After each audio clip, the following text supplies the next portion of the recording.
Exodus, chapter 1. These are the names of the Israelites who went to Egypt with Jacob, each bringing his family members: Reuben, Simeon, Levi, and Judah; Issachar, Zebulun, and Benjamin; Dan and Naphtali, Gad, and Asher. 70 persons in all generated by Jacob's seed.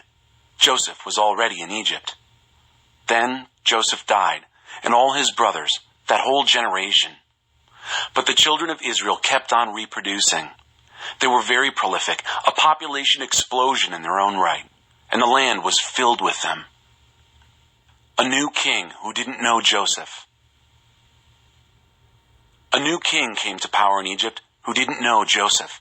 He spoke to his people in alarm. "There are way too many of these Israelites for us to handle. We've got to do something. Let's devise a plan to contain them, lest if there's a war, they should join our enemies or just walk off and leave us." So they organized them into work gangs and put them to hard labor under gang foremen. They built the storage cities Pithom and Ramesses for Pharaoh. But the harder the Egyptians worked them, the more children the Israelites had, children everywhere.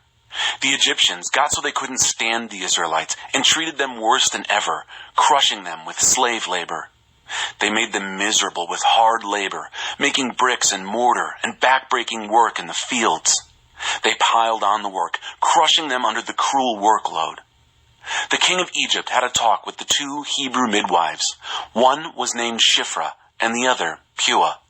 He said, "When you deliver the Hebrew women, look at the sex of the baby. If it's a boy, kill him. If it's a girl, let her live." But the midwives had far too much respect for God and didn't do what the king of Egypt ordered. They let the boy babies live. The king of Egypt called in the midwives. "Why didn't you obey my orders? You've let those babies live." The midwives answered Pharaoh, "The Hebrew women aren't like the Egyptian women. They're vigorous. Before the midwife can get there, they've already had the baby." God was pleased with the midwives. The people continued to increase in number, a very strong people. And because the midwives honored God, God gave them families of their own.